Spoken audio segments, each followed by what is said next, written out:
Hello,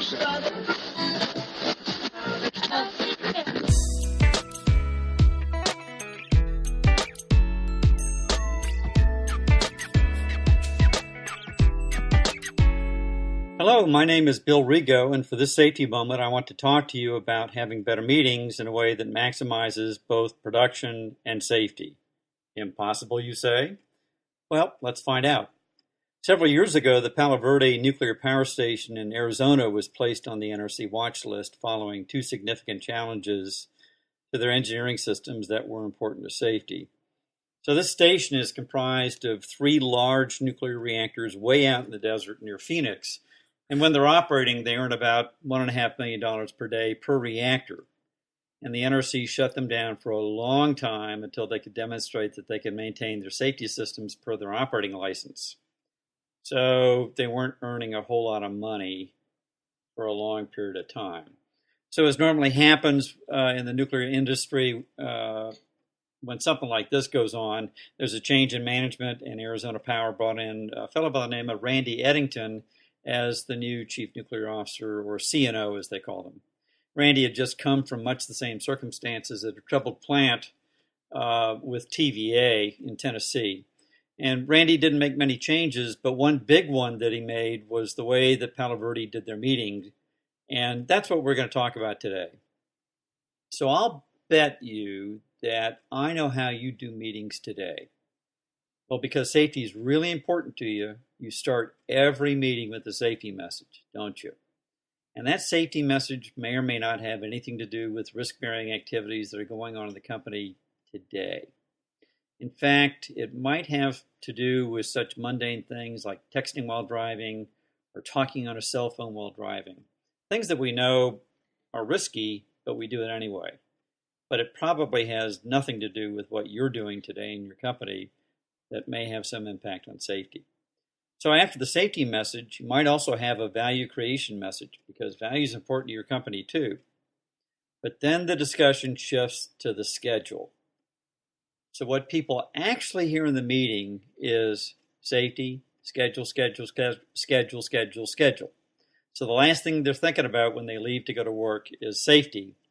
And about the only thing they're thinking about is meeting the schedule and being productive. Well, Randy's model for meetings was pretty simple, and it revolved around 3 S's and 4 safeties. So the first thing they talked about was the status of the plant, the first S, especially status of safety equipment. The second thing they talked about was the schedule of work that was anticipated for the day. And the last thing they talked about were the 4 safeties. The 4 safeties included nuclear safety, radiological safety, industrial safety, and safety culture. And the 4 safeties were discussed in the context of the work that's about to be done on the schedule for the day, and how it may or may not impact the status of the reactor plant. So what people think about as they leave the meeting room is how to do their job safely, and how that job may impact on the status of important safety equipment in the plant. The result was that within a very short period of time, i.e. less than a year, Palo Verde got off the NRC watch list, and after that, they began to make record electrical production runs.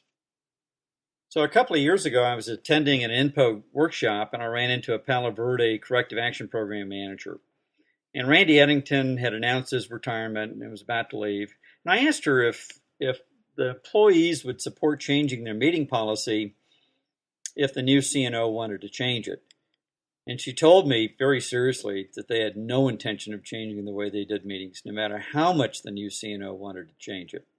So it appears that Randy's method for doing meetings has now become part of Palo Verde's culture, and for the better. Well, when I learned this lesson, I was managing an engineering group that had the oldest, most senior engineers of the company at the time. And you might perhaps call them dinosaurs, and they were reluctant to change.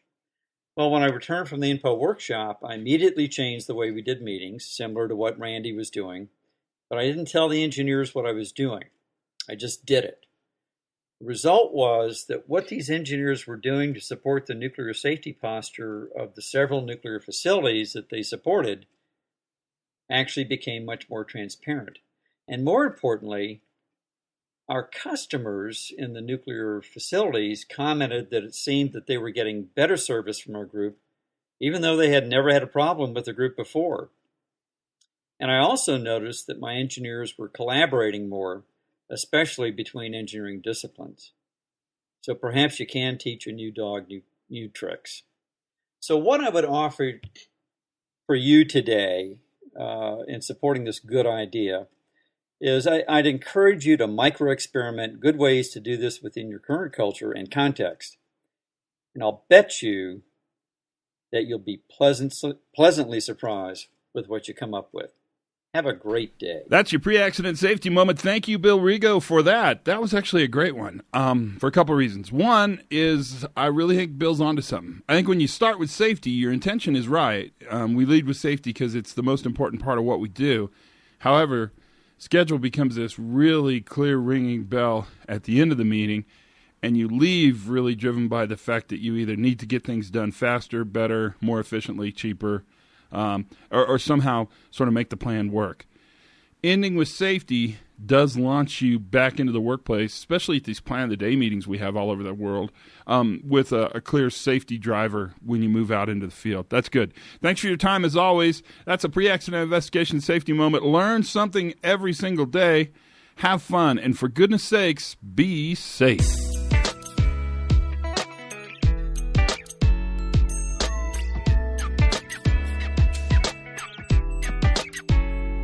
Old dog, new tricks. Old dog, new trick. Old dog, new trick.